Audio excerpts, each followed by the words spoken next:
Saya ketika istri dioperasi tumor payudara, di kiri itu 15 cm. Saya konsultasi ke dokter bedah, mereka katakan kita tidak bisa operasi di sini.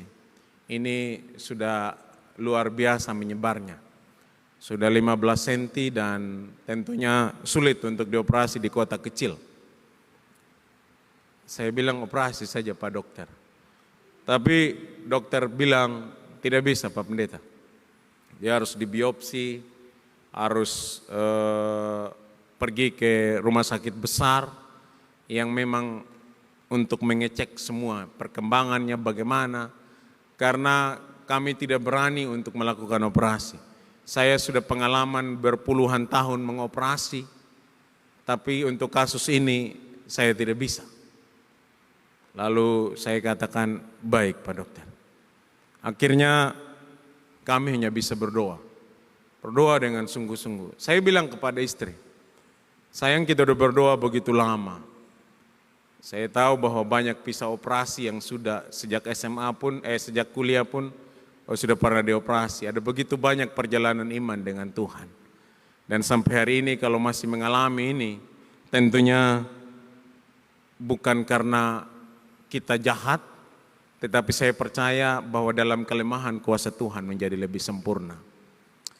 Akhirnya saya pergi ke Denpasar, saya suruh istri saya ke Wangaya, rumah sakit rujukan, dan di sana dikatakan ini sesudah dibiopsi, dokter berkata tumornya ini agresif, cepat sekali ya dia begitu berkembang.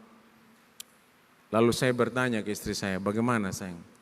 Kalau mau operasi karena kita tidak punya uang, jadi tunggu sampai 1 bulan untuk mengikuti BPJS PNS begitu. Katanya semua penuh, sudah jadwal operasi.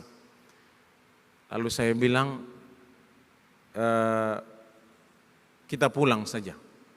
Saya bilang kamu pulang saja, kebetulan saya juga tidak bersama-sama dengan dia. Saya bilang pulang. Terus sampai Wengapu tentunya tidak mungkin operasi. Kaminya berdoa, saya bilang rubah doa kita. Jangan minta lagi kesembuhan. Saya berkata, jangan minta lagi deh. Bukan berarti kita udah nyerah. Tapi mari kita tiap hari kita hanya menyembah Tuhan. Kita hanya mau agungkan Tuhan, kita mau bersyukur, kita mau menikmati kebaikan. Kita berusaha, Tuhan sembuhkan saya, Tuhan jamah saya, Tuhan pulihkan saya. Itu Tuhan udah tahu saya katakan. Akhirnya kami rubah doa kami. Rubah bagaimana untuk berpikir bahwa Tuhan itu baik, tetap baik untuk selama-lamanya. Akhirnya saya coba lagi menghadap dokter bedah. Kenapa pulang? Aduh ini terlalu lama dan ini katanya agresif. Kalau tidak cepat dioperasi juga dia akan sangat 15 cm sudah panjangnya begitu. Saya bilang sama Pak Dokter bedah, tolong Pak Dokter, umur manusia itu Tuhan yang pegang. Kalau Tuhan bilang masih tetap hidup, tidak akan ada satupun kuasa maut yang bisa merengkuh walaupun penyakit yang paling berat sekalipun. Saya bilang dengan kerendahan hati, operasi saja. Operasi saja. Waduh, saya tidak bisa. Sulit rasanya. Tapi ketika saya terus paksa, saya bilang saya bertanggung jawab. Kita tahu bahwa kita ada dalam tangan Tuhan yang kuat. Lakukan saja Pak Dokter. Akhirnya direncanakanlah operasi. Dokter bilang ke saya, kalau ini tumor biasa, 1 jam selesai. Akhirnya waktu operasi pun tiba. Saya berdoa dengan anak-anak, kami berlutut, kami menyembah. Menyembah Tuhan begitu lama. Lalu dokter panggil saya lagi, kita akan lakukan ya. Dengan baik-baik tidak akan lewat dari 1 jam kalau ini jinak. 1 jam berlalu, 2 jam berlalu, 3 jam berlalu, 4 jam berlalu. Di jam ke-4 saya dipanggil masuk ruang operasi. Pak Pendeta bisa lihat ya. Setiap sayatan itu pendarahan yang begitu hebat, bleeding dan bleeding dan bleeding. Dan lihat ini, menyebar yang putih-putih ini dan sulit rasanya untuk kita keluarkan semuanya. Saya melihat terbelah di sini. Terus bagaimana kata Pak Dokter? Saya bilang, Pak Dokter lanjutkan tugasnya. Tugas saya adalah berdoa dan meminta pertolongan Tuhan. Jam hampir kelima, lewat mungkin, hampir ya 5,5 jam. Dokter keluar dan butuh banyak darah. Pak Dokter bilang, ini saya sudah angkat dan saya akan kirim sampelnya untuk kita ketahui. Dan selama saya mengoperasi, kasus yang bilang tumor jinak yang begini, itu omong kosong. Ini semua sudah begitu menyebar. Saya hanya bilang terima kasih Pak Dokter. Akhirnya dikirimlah ke lab tumor yang terbaik kata Pak Dokter. Dia berkata, kita berdoa. Kalau tidak ini harus menjalani kemoterapi dan harus biaya yang besar dan juga ya taulah keadaannya. Saya bilang baik. Sepanjang setelah selesai kami pulang di rumah, kami terus menyembah Tuhan. Kami berterima kasih. Kami tidak mau merengek. Bukan berarti saya berkata tidak boleh. Sangat, itu sudah tugas kita. Meminta kepada Tuhan, menyembah, memohon. Itu sudah yang harus kita lakukan. Tapi saya coba rubah polanya. Saya bersyukur. Kami bersyukur dengan istri kami bersyukur. Saya tumpang tangan terima kasih buat tumor ini. Kami percaya bahwa usia manusia dalam tanganmu. Kami tetap menyembahmu, mengagungkan Engkau Raja Tuhan. Kami selalu seperti itu. Setelah hasilnya keluar, dikirim kembali dari klinik tumor yang Pak Dokter bedah kirim untuk diperiksa di lab secara teliti.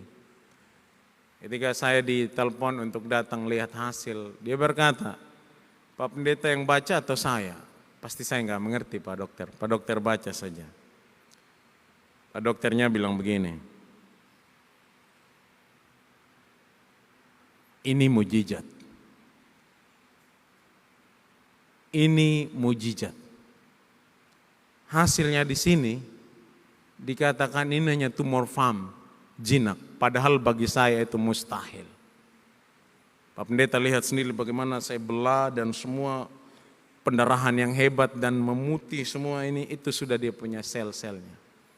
Kita lihat dalam waktu 10 hari ke depan, bagaimana perkembangannya. Dan saudara, puji Tuhan, sampai detik ini istri saya tidak pernah merasakan lagi, bahkan nyeri di tempat operasi itu.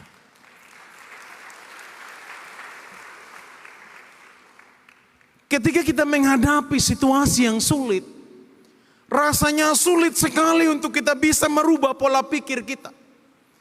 Ketika tangisan kita sepertinya tidak menjadi alasan bagi Tuhan untuk mendengar. Sepertinya hal yang berjalan itu terbalik ke orang-orang yang tidak pernah melayani Tuhan, yang jahat, mereka yang hidup tidak pernah bersyukur. Kok bisa saja menjadi orang-orang yang berbahagia, yang memiliki kesehatan yang baik, mereka memiliki kekuatan ekonomi yang luar biasa, mereka begitu bebas, hebat, dan terlihat begitu wah. Kenapa keadilan berbanding terbalik?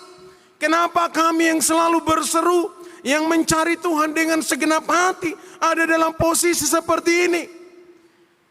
Ini yang kadangkala menjadi beban terbesar di dalam hidup kita. Padahal sebenarnya ketika kita menghadapi situasi ini, bukan Tuhan tidak mampu menolong, tetapi Dia mau melihat bagaimana kita melihat dengan hati yang berbeda dan pemahaman yang berbeda dan rasa syukur yang berbeda. Sulit saudara, sulit rasanya. Bukan berarti ketika kami mengalami itu istri saya tidak menangis, dia terus menangis. Dia merasakan begitu penderitaan yang hebat. Tapi saya katakan ayo, bukan saatnya kita menangis lagi. Kita menyembah Tuhan, kita bersyukur. Waktu operasi di Surabaya juga begitu. Luar biasa, operasi di leher. Begitu menderita. Tapi saya ajar bahwa hidup ini bukan hanya bagaimana kita menerima hal-hal yang baik. Bukan hanya bagaimana kita bersyukur dengan hal-hal yang luar biasa. Bahkan kita bersyukur ketika kita menikmati kesempatan demi kesempatan yang hebat. Tetapi bagaimana kita melihat Tuhan di dalam kesempatan yang bahkan sepertinya kita tidak bisa melihat Tuhan. Saya suka lagu Hillsong, Even When It Hurts.